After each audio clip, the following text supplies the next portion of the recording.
Lord Irwin Lithgow के बारे में, सेकेंड वर्ल्ड वॉर के बारे में, द्वितीय विश्व युद्ध 1939 से 1945 तक चला था, इसके बारे में लास्ट क्लास में बताया था। और आपको बताएं बच्चों, सेकेंड वर्ल्ड वॉर में ब्रिटिश गवर्नमेंट कांग्रेस का सपोर्ट लेने के लिए बड़ा प्रयास किया था, लेकिन सेकेंड वर्ल्ड वॉर में कांग्रेस ब्रिटेन का सपोर्ट नहीं करने वाली थी। कारण यह था कि सेकेंड वर्ल्ड वॉर में ब्रिटिश गवर्नमेंट इंडिया की सलाह के बिना या कांग्रेस की सलाह के बिना इंडिया को भी सेकेंड वर्ल्ड वॉर में घसीट लिया था। तो इसलिए कांग्रेस ने डिसाइड किया कि वह सेकेंड वर्ल्ड वॉर में ब्रिटेन का सपोर्ट नहीं करेगी। फर्स्ट वर्ल्ड वॉर में कांग्रेस ने ब्रिटेन का सपोर्ट किया था। वार के दरमियान ब्रिटिश गवर्नमेंट ने प्रॉमिस किया था कि वार के बाद कांग्रेस को स्वायत्तता दे दिया जाएगा। लेकिन बच्चों आप जानते हैं कांग्रेस को स्वायत्तता सेकेंड वर्ल्ड वॉर के बाद नहीं मिला, जिसके बाद गांधी ने नॉन कोऑपरेशन मूवमेंट चलाया था। अब सेकेंड वर्ल्ड वॉर के समय भी ब्रिटिश गवर्नमेंट कांग्रेस से सलाह नहीं लिया, इंडियन के सलाह के बिना इंडिया को सेकेंड वर्ल्ड वॉर में घसीट लिया। इसलिए कांग्रेस ने सपोर्ट नहीं किया था। तो आई थिंक आप लोग समझ पा रहे हैं, यहां तक हमने आपको बता दिया था और यह भी बताया था कि एक तरफ जर्मनी, इटली और जापान थे सेकेंड वर्ल्ड वॉर में, दूसरी तरफ ब्रिटेन, फ्रांस, रूस और अमेरिका थे। और आपको बताएं कि जर्मनी, इटली और जापान सेकेंड वर्ल्ड वॉर में हार गए थे, ब्रिटेन, फ्रांस, अमेरिका, रूस विजयी हुए थे। अब सेकेंड वर्ल्ड वॉर के समय तमाम घटनाएं इंडिया में घटित हुई, तो चलिए उन घटनाओं के बारे में हम आपको बताते हैं।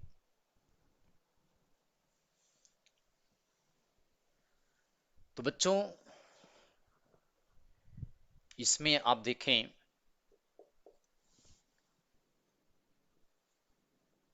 23 मार्च 1940 को मुस्लिम लीग का लाहौर आईएनसी लाहौर सेशन बुलाया।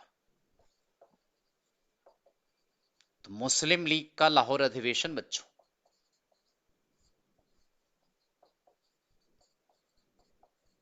और इस अधिवेशन में मोहम्मद अली जिन्ना ने, एमए जिन्ना,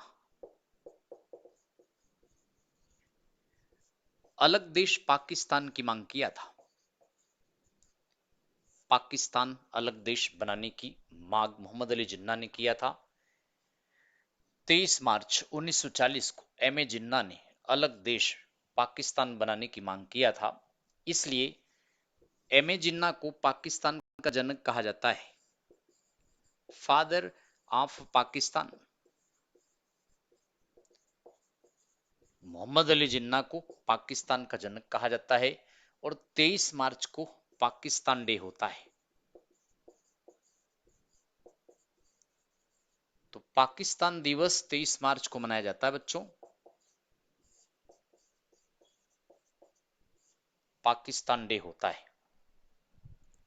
और जनक पाकिस्तान का जिन्ना को कहा गया। लेकिन लाहौर मुस्लिम लीग के लाहौर अधिवेशन में अब आपको बताएं कि पाकिस्तान प्रस्ताव लाया कौन था। फजलुल हक लाए थे। फजलुल हक ये पाकिस्तान रेजोल्यूशन को मुस्लिम लीग के लाहौर अधिवेशन में पेश किया था, जिसका सपोर्ट खलीकुज्जमन ने किया था और सिकंदर हयात बख्श ने किया था। तो अगर यह पूछा जाए कि मुस्लिम लीग के लाहौर अधिवेशन में पाकिस्तान रेजोल्यूशन कौन लाया था, पाकिस्तान रेजोल्यूशन, इसको इस अधिवेशन में लाया कौन था, ये पूछा जाए तो बच्चे ध्यान रखिएगा, रेजोल्यूशन लाने वाला फजलुल हक थे,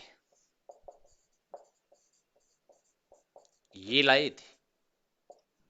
और खलिकुज्जमन, इन्होंने इसको सपोर्ट किया। सिकंदर, हयात बख्श ने भी इनका सपोर्ट किया। तो यह भी एक बार यूपीएससी और पीसीएस एग्जाम्स में पूछा गया है कि पाकिस्तान रेजोल्यूशन सबसे पहले कौन लाया, तो फजलुल हक। ये उस समय बंगाल के प्रीमियर थे, गवर्नर थे, यानी चीफ मिनिस्टर थे।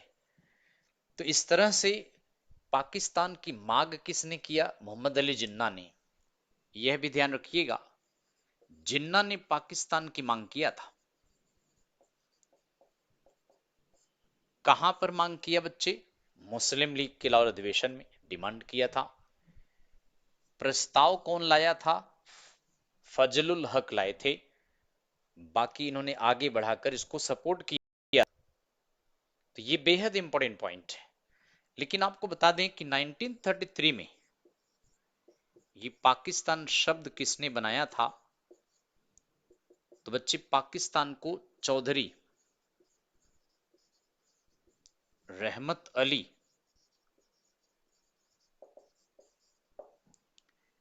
और मोहम्मद इकबाल ने बनाया था। बेसिकली चौधरी रहमत अली ने, इन्होंने बनाया था और मोहम्मद इकबाल ने इसको पढ़ के सुनाया था। 1933 में पाकिस्तान शब्द बनाया। ये दोनों उस समय कैम्ब्रिज विश्वविद्यालय के स्टूडेंट थे। बच्चे कैम्ब्रिज यूनिवर्सिटी के ये उस समय स्टूडेंट थे। दोनों बड़े फास्ट फ्रेंड थे। इन्होंने पंजाब से प लिया, पंजाब का पहला फोंट लिया बच्चे पी। अफगानिस्तान का पहला फोंट लिया ए। कश्मीर का पहला फोंट लिया के। इंडस का पहला फोंट लिया आई। बलूचिस्तान का पहला फोंट लिया स्तान, मैंने लास्ट 4 फोंट लिया स्तान। इनको मिला के पंजाब, यानी पंजाब से पी लिया, अफगानिस्तान से ए लिया, बलूचिस्तान से बच्चे स्तान लिया है। तो इन्हीं को मिला के पाकिस्तान, यह शब्द इन्होंने दिया है।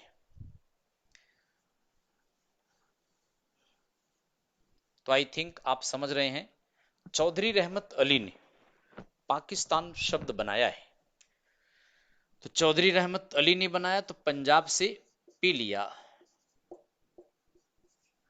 अफगानिस्तान से ए लिया, कश्मीर से के लिया, इंडस का आई लिया, बलूचिस्तान का अगर आपसे पूछें तो उस्तान लिया था। इनको मिला के पाकिस्तान नाम दिया था।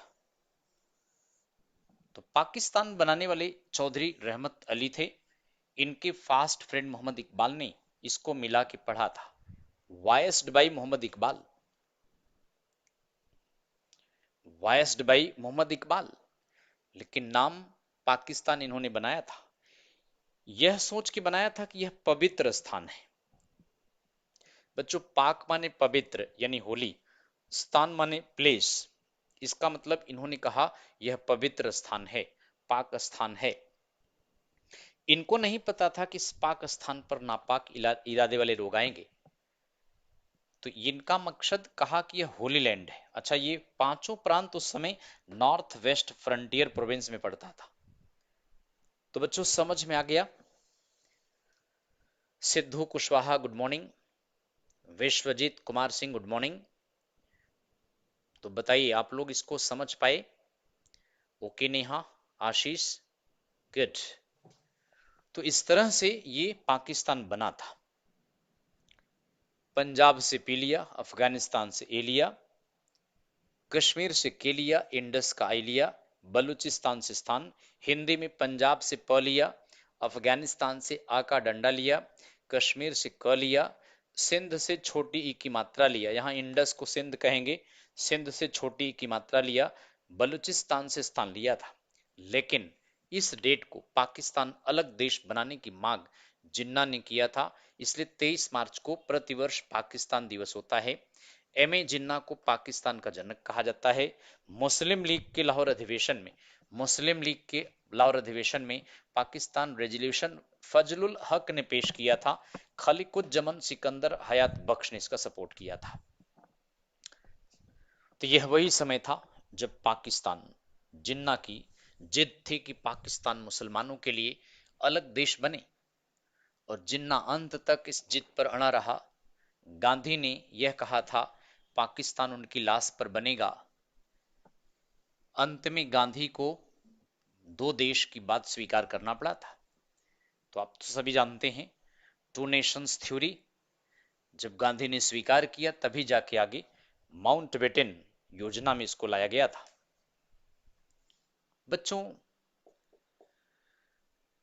अगस्त 1940 में अगस्त ऑफर आया था, यानी अगस्त प्रस्ताव। अगस्त प्रस्ताव यह लाया कौन था? वाइसरॉय लाया था। वाइसरॉय लॉर्ड लिथगो लाया था। यह अगस्त प्रस्ताव वाइसरॉय लॉर्ड लिथगो लाया था। दरअसल कांग्रेस ने सेकेंड वर्ल्ड वॉर में सपोर्ट नहीं किया था। गांधी इत्यादि सब रुष्ट थे। तो कुल मिला के गांधी इत्यादि सब रुष्ट थे। वाइसरॉय लॉर्ड लिथगो, सर अगर जिन्ना पहले ही मर जाता तो क्या पाकिस्तान आज होता? बिल्कुल होता बच्चे। उसके फॉलोअर जो थे वे उस मुद्दे को आगे ना बढ़ाते। इसका मतलब गांधी मर गए होते स्वतंत्रता से पहले, तो क्या भारत फ्री होता? बिल्कुल होता। कोई न कोई आदमी आके आगे बढ़ता तो पाकिस्तान बिल्कुल बनता। Sanoj Kumar good morning. Sanoj GS 13 के हैं ना आप? आपका तो कंप्लीट होने वाला है। नेक्स्ट क्लास में फ्रीडम स्ट्रगल खत्म हो जाएगा। GS 13 अगली क्लास में खत्म हो जाना चाहिए।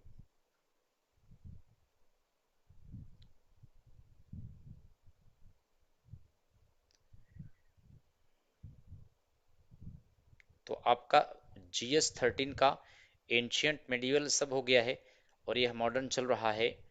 जबकि महासंगम 4 का मॉडर्न खत्म होने के बाद महासंगम 4 के लिए हम एंशियंट हिस्ट्री स्टार्ट करेंगे, लेकिन GS 13 का नेक्स्ट क्लास में खत्म हो जाएगा सिलेबस। तो ठीक है। अगस्त प्रस्ताव बच्चे लॉर्ड लिथगो आया था। अब इस अगस्त ऑफर में क्या था? कांग्रेस का सपोर्ट लेने के लिए, मुस्लिम लीग का सपोर्ट लेने के लिए लॉर्ड लिथगो इंग्लैंड गया। इंग्लैंड से ब्रिटिश गवर्नमेंट के तमाम पदाधिकारियों से बातचीत किया और फिर इंडिया में आया तो एक प्रस्ताव दिया कांग्रेस मुस्लिम लीग को। यह प्रस्ताव था कि जब तक लड़ाई चलेगी भारत में एक वार एडवाइजरी काउंसिल बनाई जाएगी, यानी युद्ध सलाहकार परिषद का गठन किया जाएगा। इस युद्ध सलाहकार परिषद का जो अध्यक्ष होगा वाइसरॉय होगा और बाकी युद्ध सलाहकार परिषद में सभी दलों के प्रतिनिधि शामिल होंगे। समय समय पर वाइसरॉय को सलाह देते रहेंगे, लेकिन वाइसरॉय इस सलाहकार परिषद बाध्य नहीं होगा। तो एक तो प्रस्ताव इसमें ये था। दूसरा प्रस्ताव यह था कि भारत मानी जब वर्ल्ड वॉर सेकेंड खत्म हो जाएगा, भारत में एक भारत में एक प्रतिनिधि सरकार का गठन किया जाएगा और कहा गया भारत में एक संविधान बनाया जाएगा, उसके हिसाब से आगे के काम किए जाएंगे।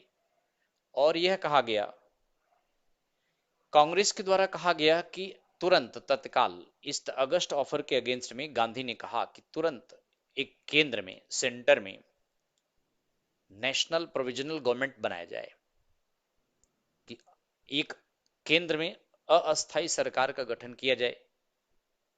लेकिन अगस्ट ऑफर के इस प्रस्ताव को कांग्रेस ने रिजेक्ट कर दिया, अपना प्रस्ताव दिया।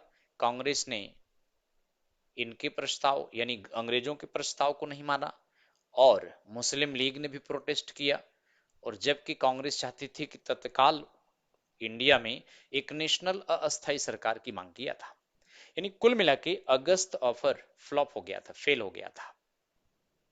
अब इस अगस्त ऑफर के खिलाफ गांधी कोई बड़ा कोई बड़ा आंदोलन नहीं छिड़े।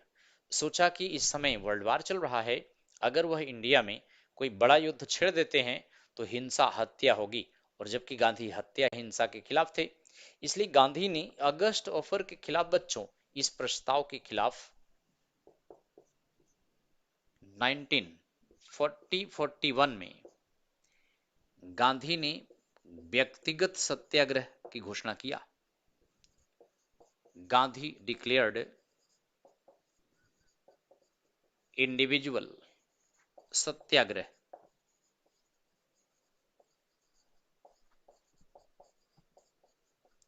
व्यक्तिगत सत्याग्रह, गांधी ने व्यक्तिगत सत्याग्रह की घोषणा किया था। यानी एक दो लोग सत्याग्रह चलाएंगे जिसमें हिंसा नहीं होगी, और अगर कोई जन आंदोलन चला दिए तो उसमें हिंसा हो सकती है।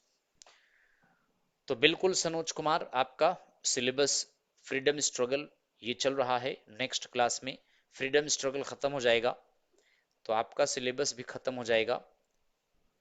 काफी लंबे समय से आप लोग जुड़े हैं GS 13 वाले। तो गांधी व्यक्तिगत सत्याग्रह की घोषणा किया था बच्चे, लेकिन गांधी स्वयं व्यक्तिगत सत्याग्रह में नहीं बैठे, बल्कि गांधी ने आचार्य विनोबा भावे को चुना था। आचार्य विनोबा भावे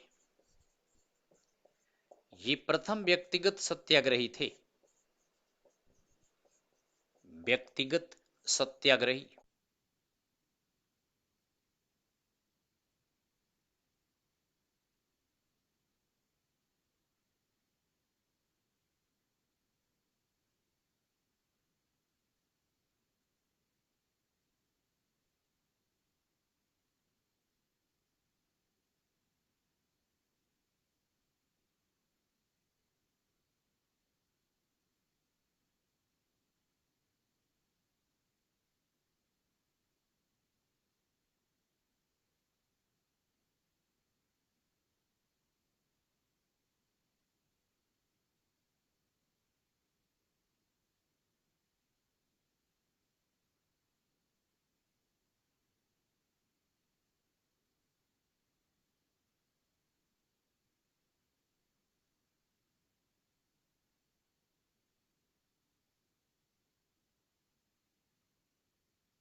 चलिए बच्चों बताएं, वीडियो चला? नेहा, सिद्धू, आशीष, श्रीनिवासन कुमावत, सनोज कुमार, विश्वजीत कुमार, बताएं वीडियो चल गया बच्चों? कुछ प्रॉब्लम्स आ गई थी इसलिए क्लास रुक गया था। अब आप बताइए, क्या वीडियो चल गया?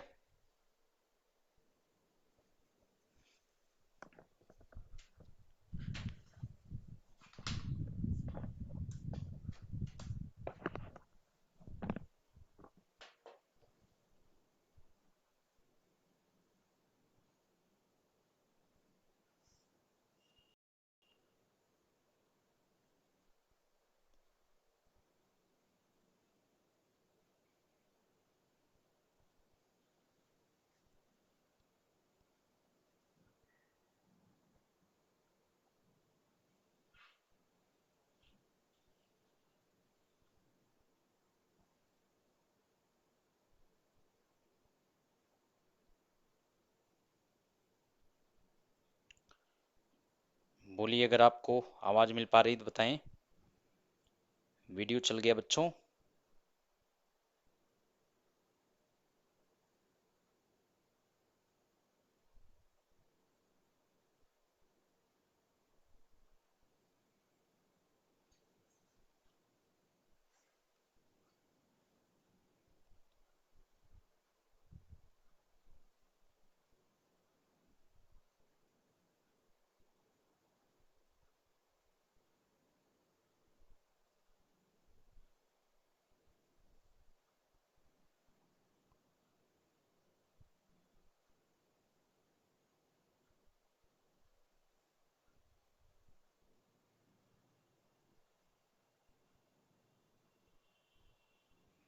चलिए बताइए, वीडियो चल रहा है?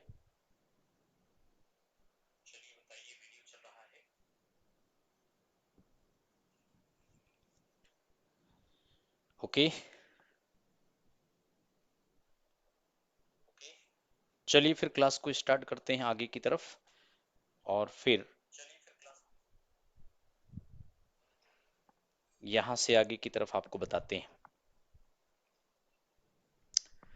तो इस तरह से बच्चों 1940-41 में गांधी ने व्यक्तिगत सत्याग्रह डिक्लेयर किया था। अब आप जानते हैं व्यक्तिगत सत्याग्रह में ब्रिटिश गवर्नमेंट ने इन सभी सत्याग्रहियों को अरेस्ट कर लिया था।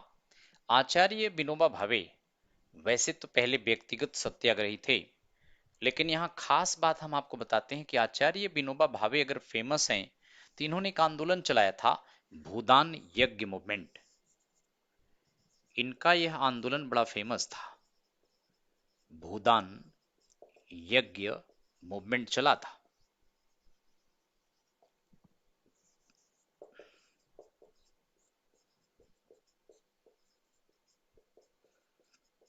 अर्थात इनके पास जितनी भी जमीन थी सब गरीबों को इन्होंने दान में दे दिया था। और यह तब स्टार्ट हुआ बच्चे, स्वतंत्रता के बाद स्टार्ट हुआ था। यह आंदोलन इन्होंने नालगोंडा से स्टार्ट किया था। नालगोंडा यह तेलंगाना में है। तो तेलंगाना के नालगोंडा से इन्होंने भूदान यज्ञ आंदोलन चलाया था, तब जब इंडिया फ्री हो गया था। और खासकर इनका आचार्य विनोबा भावे का इंपॉर्टेंस यही से है, भूदान यज्ञ आंदोलन से है। इनके पास जितनी अपनी जमीन थी सब गरीबों को दान में दे दिया था। और इस काम को देखकर बाकी राज्यों की रियासतें, जितने रियासतों के इंचार्ज थे वे भी आए इस काम में, और वे भी अपना दान जमीन दान में देना स्टार्ट किया था। आपको बताएं कि इस काम के लिए आचार्य विनोबा भावे को 1959 का रमन मैगसेसे पुरस्कार दिया गया था।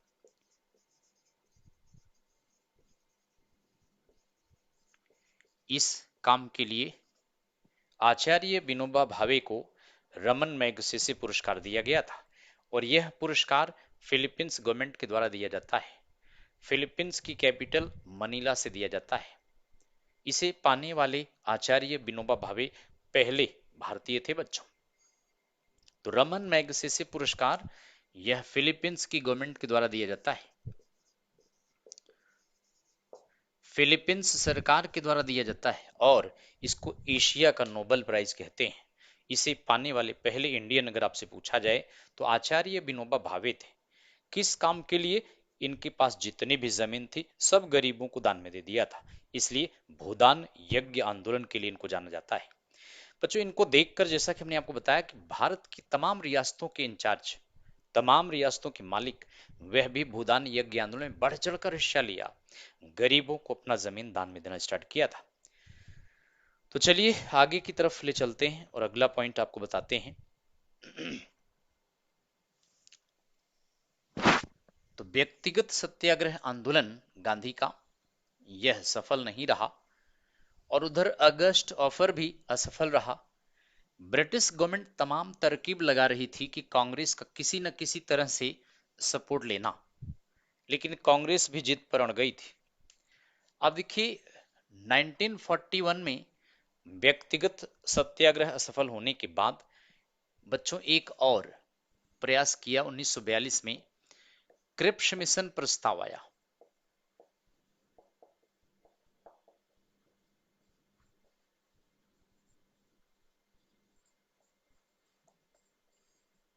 क्रिप्स मिशन प्रस्ताव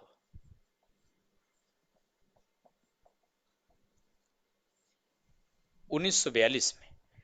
बच्चों इसका अध्यक्ष अगर आपसे पूछा जाए, स्टेफोर्ड क्रिप्स था, ब्रिटिश सांसद था। स्टेफोर्ड क्रिप्स क्रिप्स मिशन प्रस्ताव का अध्यक्ष था। तो स्टेफोर्ड क्रिप्स के नेतृत्व में क्रिप्स मिशन प्रस्ताव यह 1942 में इंडिया में आया था। स्टेफोर्ड क्रिप्स के नेतृत्व में क्रिप्स मिशन प्रस्ताव भारत में आया। कब? 1942 में आया। ठीक है। तो क्रिप्स मिशन प्रस्ताव के द्वारा ये क्या चाहते थे जानते हैं? डोमिनियन स्टेटस देना चाहते थे।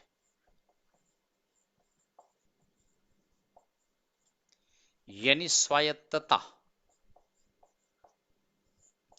के बदले में आईएनसी का सपोर्ट चाहते थे।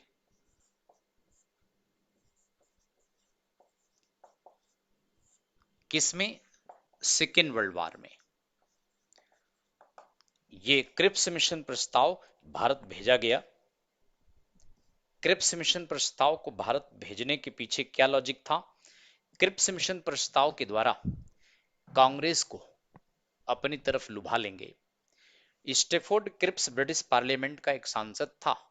इसके अंडर में यह प्रतिनिधि मंडल इंडिया में आया, कांग्रेस से मुलाकात किया, गांधी से मुलाकात किया और गांधी को कहा कि आप स्वायत्तता ले लो।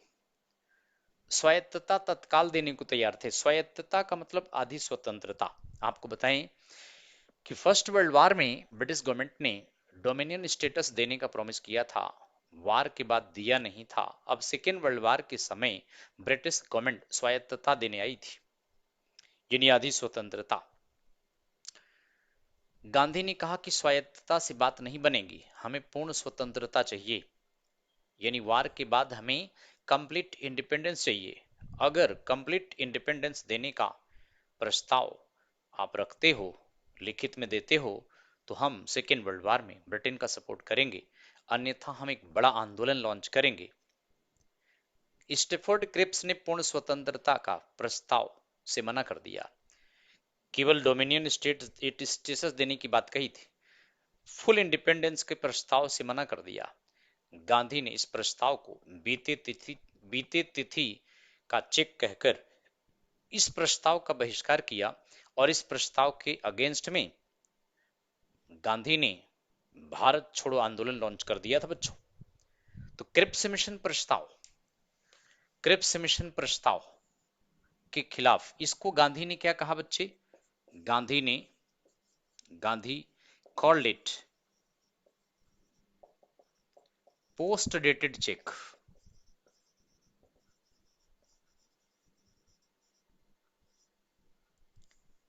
Post dated cheque on bankrupt bank,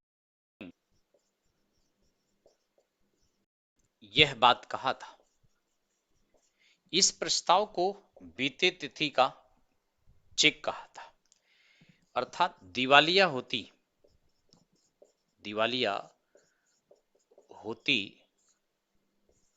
bank का बीते तिथि का चेक कहा।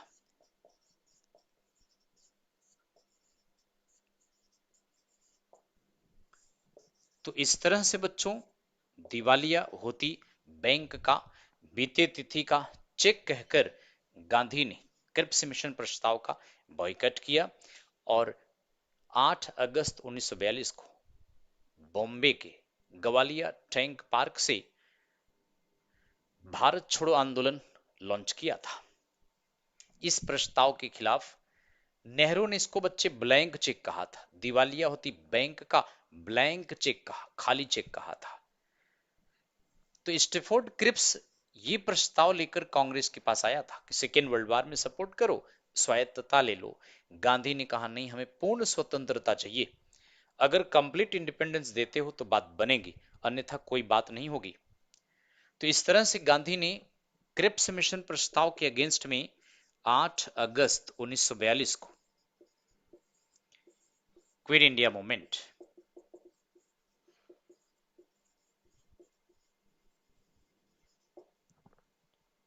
भारत छोड़ो आंदोलन, यह लॉन्च किया था। अब आपसे ये कहा जाए क्विट इंडिया लॉन्च किया बच्चों, तो गवालिया टैंक पार्क से लॉन्च किया था। इस स्थान से बॉम्बे में लॉन्च किया था। आज की डेट में इसको अगस्त क्रांति मैदान कहते हैं। अगस्त क्रांति मैदान, आज की डेट में इसको इस नाम से जानते हैं। तो इस तरह से 8 अगस्त 1942 को गांधी ने भारत छोड़ो आंदोलन लॉन्च किया। अब ये क्विट इंडिया शब्द अगर आपसे पूछा जाए किसने तैयार किया था, तो मेहर यूसुफ अली ने। क्विट इंडिया शब्द मेहर यूसुफ अली ने तैयार किया था, जिन्होंने साइमन गो बैक भी तैयार किया था। साइमन गो बैक, यह शब्द भी मेहर यूसुफ अली ने दिया था। यानी अगर आपसे पूछे साइमन गो बैक शब्द का आर्किटेक्ट कौन था, तो मेहर यूसुफ अली। क्विट इंडिया शब्द का आर्किटेक्ट कौन था, मेहर यूसुफ अली। मेहर यूसुफ अली बच्चे बॉम्बे के फर्स्ट मेयर बने थे। मेहर यूसुफ अली ने क्विट इंडिया शब्द दिया था। वैसे तो तमाम शब्द आए थे, लिव इंडिया, क्विट इंडिया और तमाम शब्द थे, लेकिन लास्ट में ये शब्द को चुना गया था। तो क्विट इंडिया शब्द, ये आर्किटेक्ट कौन है, मेहर यूसुफ अली। 8 अगस्त 1942 को क्विट इंडिया मूवमेंट ये लॉन्च किया गया बॉम्बे के ग्वालियर टैंक पार्क से। आज अगस्त क्रांति मैदान कहते हैं। 8 अगस्त को लॉन्च किया था, किसके खिलाफ, क्रिप्स मिशन प्रपोजल के खिलाफ। लेकिन आपको बताएं कि 9 अगस्त 1942 के मिडनाइट तक ऑल द लीडर्स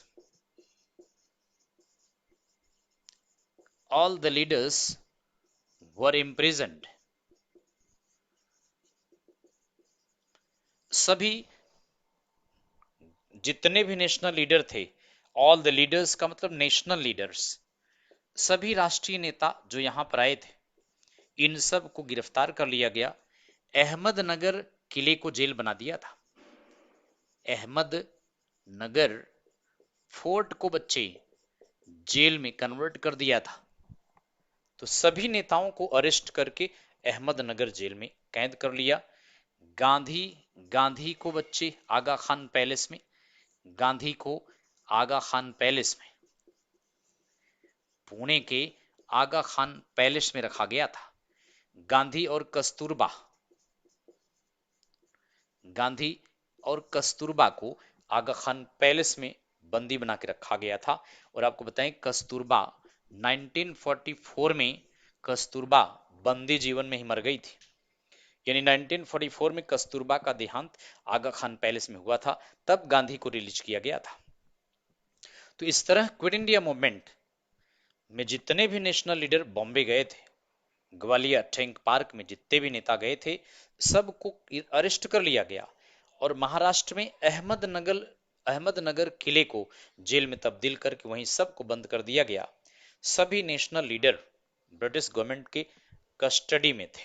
एक नेता इस आंदोलन में बची थी, अरुणा आसफ बचे थे, अरुणा आसफ अली। अरुणा आसफ अली, तो बच्चे अरुणा आसफ अली इन्हें कैद नहीं कर पाए थे।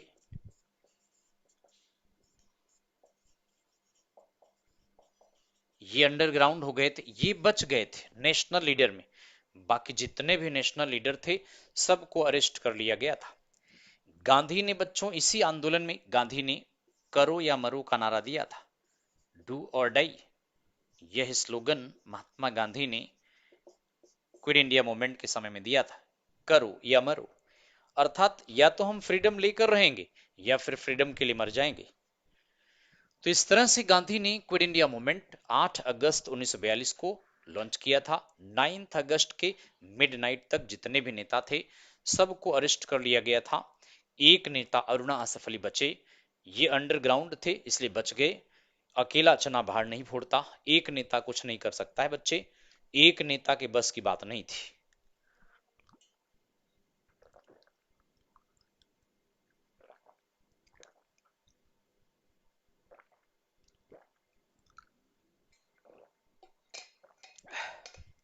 तो आई थिंक कितना समझ में आ गया होगा, इतनी बातें आपको समझ में आ गई होंगी।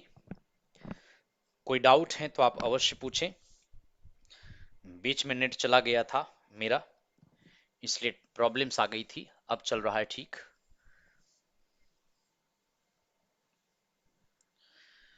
तो बच्चों, इस तरह से गांधी का भारत छोड़ो आंदोलन यह बेहद इंपॉर्टेंट इंसिडेंट है।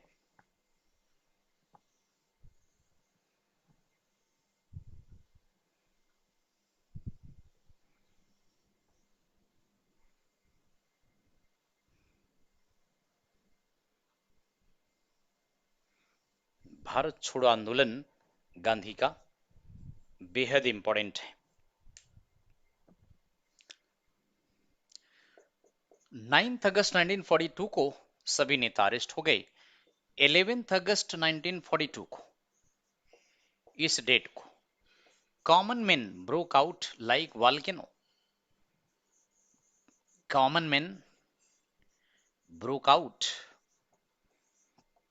Like volcano. आम जनता ज्वालामुखी की तरह फूट पड़ी बच्चों। आम जनता ज्वालामुखी बन गई।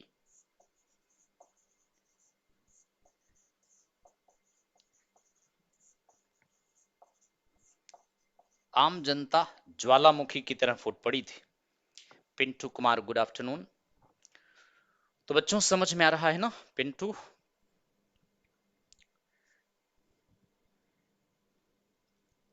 तो भारत छोड़ो आंदोलन 8 अगस्त 1942 को गांधी ने लॉन्च किया था।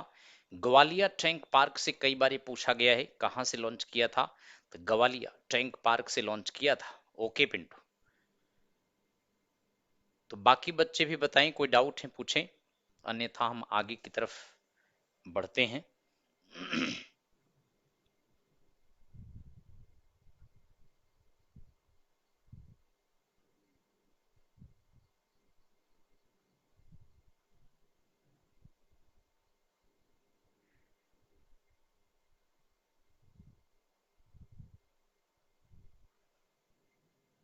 चलें फिर आगे नेक्स्ट पॉइंट की तरफ। तो इस तरह बच्चों, भारत छोड़ो आंदोलन गांधी ने लॉन्च किया था, लेकिन आप जानते हैं 9 अगस्त 1942 को कॉमन मैन ने देखा कि उनके नेताओं को अरेस्ट कर लिया गया, इसलिए आम जनता दुखी हो गई। 11 अगस्त 1942 को ज्वालामुखी की तरह फूट पड़ी।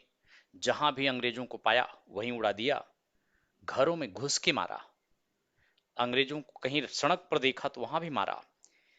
यानी आम जनता इतना बौखला गई कि ब्रिटिश गवर्नमेंट डर के मारा इंग्लैंड भागने को तैयार हो गए। अब ब्रिटिश गवर्नमेंट इस क्रांति के बाद डर गए। गांधी जेल में थे, अगर गांधी बाहर होते, जेल में कहा, आगा खान पैलेस में, इनको भी हाउस अरेस्ट कर लिया गया था।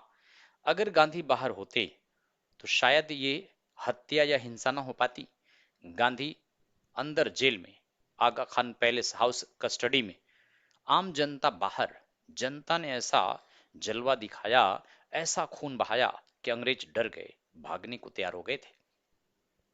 तो गांधी अगर बाहर होते तो इंडिया 20 साल बाद यानी 1961-62 में फ्री होता।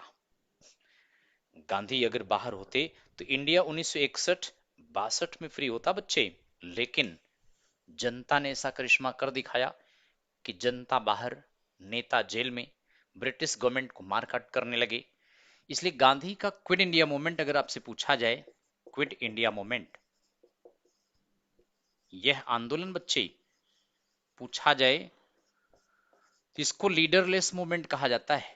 लीडरलेस मूवमेंट, कोई नेता नहीं था, यानी नेतृत्व विहीन आंदोलन था। ऐसा आंदोलन जिसमें कोई नेता नहीं था, जनता ही खुद नेतृत्व करने लगी। इस आंदोलन को ये कहा गया, यह भी कहा गया है बच्चों, स्पॉन्टेनियस मूवमेंट,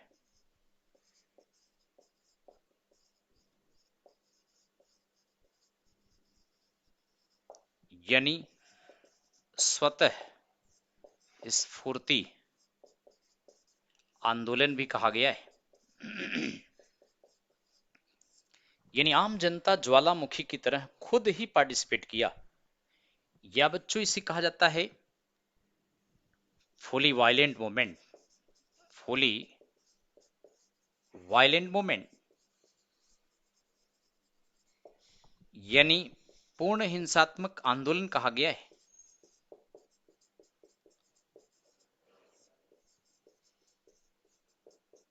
तो यह क्विट इंडिया मूवमेंट को कहा गया है।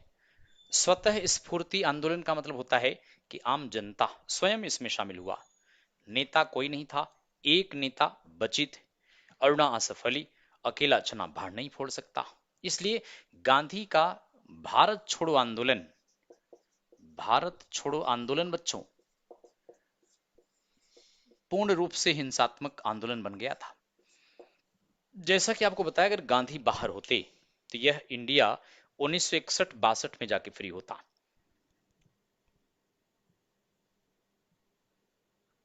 ठीक है बच्चे, तो इस तरह से यह बेहद इंपॉर्टेंट पॉइंट है।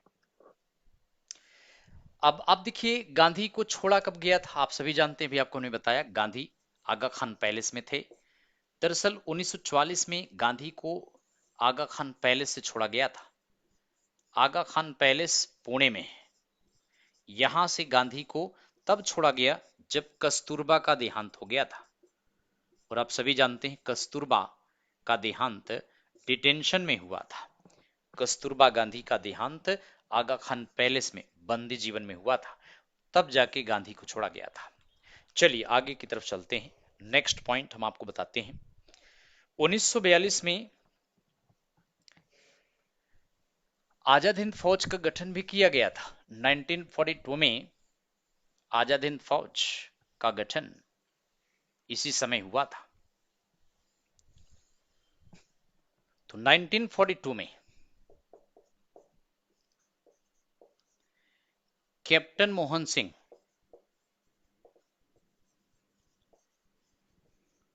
कैप्टन मोहन सिंह इन्होंने इंडियन नेशनल आर्मी की स्थापना किया था।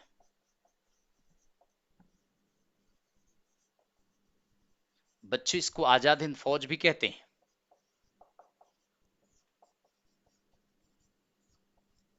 भारत को स्वतंत्र कराने के लिए यह आजाद हिंद फौज का गठन मलाया में किया गया था। आजाद हिंद फौज का गठन 1942 में कैप्टन मोहन सिंह ने मलाया में किया था। कैप्टन मोहन सिंह ब्रिटिश शासनकाल में, ब्रिटिश काल में ये कैप्टन मोहन सिंह सिख रेजिमेंट के कमांडेंट थे। सिख रेजिमेंट के कैप्टन थे। सेकेंड वर्ल्ड वॉर चल रहा था। जापान के सामने सिख रेजिमेंट मलाया में सरेंडर कर दिया। लगभग 40,000 सिपाही कैप्टन मोहन सिंह के अंडर में जापान के सामने सरेंडर कर दिया था। कैप्टन मोहन सिंह ब्रिटिश सेना में कैप्टन थे सिख रेजिमेंट के, और सिख रेजिमेंट ब्रिटिश गवर्नमेंट के लिए सेकेंड वर्ल्ड वॉर में लड़ रही थी। तो 40,000 के करीब सिपाही एक साथ मलाया में सरेंडर कर दिया। जापान इनको सरेंडर कराने के बाद इनसे और इनके सिपाहियों से कहा कि ठीक है, हम आपको यह इजाजत देते हैं कि आप भारत को स्वतंत्र कराने के लिए एक नई आजाद हिंद फौज की स्थापना कर लो। तो कैप्टन मोहन सिंह अभी तक अंग्रेजों के लिए लड़ रहे थे। अब उन्होंने भारत की स्वतंत्रता के लिए उन सिपाहियों को लेकर लड़ने के लिए ये आर्मी गठित किया था। तो 1942 में बच्चे first time captain Mohan Singh ने आजाद हिंद फौज का गठन किया था। अगर आपसे पूछा जाए सबसे पहले आजाद हिंद फौज का गठन किसने किया था, तो सबसे पहले कैप्टन मोहन सिंह ने आजाद हिंद फौज का गठन किया था। सबसे पहले कैप्टन मोहन सिंह ने आजाद हिंद फौज का गठन किया था, यह बात ध्यान रखिएगा। लेकिन बाद में कैप्टन मोहन सिंह और जापान के सेनापति के बीच में मतभेद पैदा हो गया। तो कैप्टन मोहन सिंह को आजाद हिंद फौज के कैप्टन के पद से हटा दिया गया। इनके स्थान पर रास बिहारी बोस ने इसका नेतृत्व लिया। रास बिहारी बोस 1915 से जब, तो कैप्टन मोहन सिंह को आजाद हिंद फौज के कैप्टन के पद नई आजाद हिंद फौज की स्थापना कर लो। तो कैप्टन मोहन सिंह अभी तक अंग्रेजों के लिए लड़ रहे थे। अब उन्होंने भारत की स्वतंत्रता के लिए उन सिपाहियों को लेकर लड़ने के लिए ये आर्मी गठित किया था। तो 1942 में बच्चे first time captain Mohan Singh ने आजाद हिंद फौज का गठन किया था। अगर आपसे पूछा जाए सबसे पहले आजाद हिंद फौज का गठन किसने किया था, तो सबसे पहले कैप्टन मोहन सिंह ने आजाद हिंद फौज का गठन किया था। सबसे पहले कैप्टन मोहन सिंह ने आजाद हिंद फौज का गठन किया था, यह बात ध्यान रखिएगा। लेकिन बाद में कैप्टन मोहन सिंह और जापान के सेनापति के बीच में मतभेद पैदा हो गया, तो कैप्टन मोहन सिंह को आजाद हिंद फौज के कैप्टन के पद से हटा दिया गया। इनके स्थान पर रास बिहारी बोस ने इसका नेतृत्व लिया। रास बिहारी बोस 1915 से जापान में चले गए थे।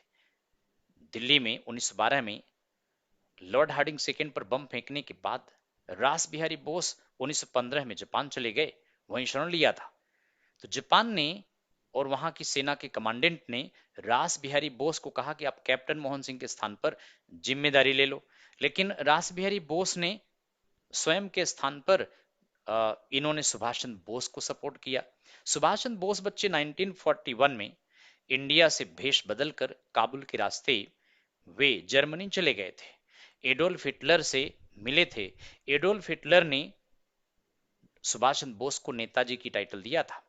अब जापान की तरफ से, चूंकि जापान जर्मनी का मित्र राष्ट्र था, तो जापान ने सुभाष चंद्र बोस की डिमांड किया। सुभाष चंद्र बोस आजाद हिंद फौज की जिम्मेदारी लेने के लिए लौट पड़े और 1943 में सुभाष चंद्र बोस ने आजाद हिंद फौज का पुनर्गठन सिंगापुर में किया था। तो बच्चे 1943 में सुभाष चंद्र बोस, इनके साथ रास बिहारी बोस भी थे। बच्चों, reorganised Indian National Army at Singapore. तो सिंगापुर में इन्होंने आजाद हिंद फौज का पुनर्गठन किया था। आजाद हिंद फौज का 1943 में एससी बोस, रास बिहारी बोस ने इसका पुनर्गठन किया था। आजाद हिंद फौज का सिंगापुर में पुनर्गठन किया गया था। तो इस तरह बच्चे 1943 में सिंगापुर में पुनर्गठित करने के बाद एससी बोस ने यही इसी समय 1943 में प्रोविजनल गवर्नमेंट सिंगापुर में बनाई। अस्थाई सरकार का गठन इन्होंने 1943 में सिंगापुर में किया। तो आईएनए का पुनर्गठन किया सिंगापुर में, और सिंगापुर में भारत को फ्री कराने के लिए अस्थायी सरकार का गठन किया था। और बाद में इनको अंडमान निकोबार भी दे दिया गया था। अंडमान एंड निकोबार जापान ने दे दिया, यह भी इनके पास आ गया। बच्चों, स्वतंत्र भारत की पहली सरकार अंडमान निकोबार में एससी बोस ने गठित किया था। तो इस तरह सिंगापुर में एक अस्थायी सरकार बनाई। सिंगापुर पहले अंग्रेजों के पास था। आईएनए के द्वारा, आजाद हिंद फौज के द्वारा सिंगापुर को फ्री कराया, अस्थायी सरकार बनाया। अंडमान निकोबार इनको जापान ने दे दिया। स्वतंत्र भारत और सिंगापुर से इन्होंने आईएनए को कहा था, यू गिव मी ब्लड। सरकार का गठन इन्होंने 1943 में सिंगापुर में किया। तो आईएनए का पुनर्गठन किया सिंगापुर में, और सिंगापुर में भारत को फ्री कराने के लिए अस्थायी सरकार का गठन किया था। और बाद में इनको अंडमान निकोबार भी दे दिया गया था। अंडमान एंड निकोबार जापान ने दे दिया, यह भी इनके पास आ गया। बच्चों, स्वतंत्र भारत की पहली सरकार अंडमान निकोबार में एससी बोस ने गठित किया था। तो इस तरह सिंगापुर में एक अस्थायी सरकार बनाई। सिंगापुर पहले अंग्रेजों के पास था। आईएनए के द्वारा, आजाद हिंद फौज के द्वारा सिंगापुर को फ्री कराया, अस्थायी सरकार बनाया। अंडमान निकोबार इनको जापान ने दे दिया। स्वतंत्र भारत की पहली सरकार अंडमान निकोबार में इन्होंने बनाया। और फिर इन्होंने सिंगापुर से आईएनए को संबोधित किया, और सिंगापुर से इन्होंने आईएनए को कहा था, you give me blood, you give me blood, I promise you freedom.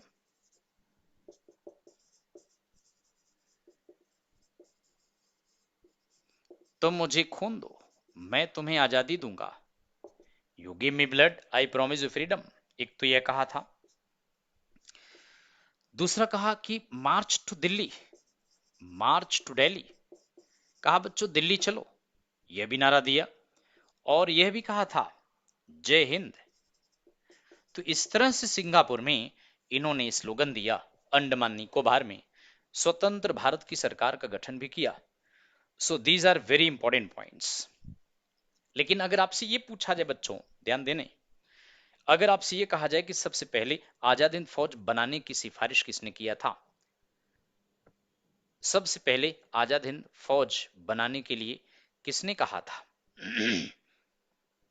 तो बच्चे, आजाद हिंद फौज भारत को स्वतंत्र कराने के लिए यह एक बहुत उच्च क्वालिटी की आर्मी प्रीतम सिंह ने सजेस्ट किया था। सबसे पहले याद रखिएगा, प्रीतम सिंह थे, प्रीतम सिंह क्रांतिकारी नेता, भारत से निष्कासन का जीवन बिता रहे थे। आईएनए जैसी संस्था बनाने की सिफारिश सबसे पहले प्रीतम सिंह ने किया था। तो इस तरह आजाद हिंद फौज बनाने के बाद सुभाष चंद्र बोस भारत की आजादी के लिए अपनी फोर्स को लेकर आगे की तरफ बढ़े और फिर इन्होंने बर्मा को जीता। बर्मा जीता बच्चे। बर्मा जीतने के बाद रंगून पर कब्जा बनाया और रंगून रेडियो प्रसारण से गांधी के नाम से एक प्रसारण किया था। गांधी को कहा था बापू हमें आपका आशीर्वाद चाहिए, यानी राष्ट्रपिता कहा था, राष्ट्रपिता आप हमें आशीर्वाद दें कि हम अपने मकसद में कामयाब हो जाएं। तो बच्चे आज यहीं तक है। अगली क्लास में यहां से हम आपको आगे पढ़ाएंगे। नेक्स्ट क्लास में ये यहां से आगे चलेंगे बच्चों। ओके बच्चों, थैंक यू, बाय।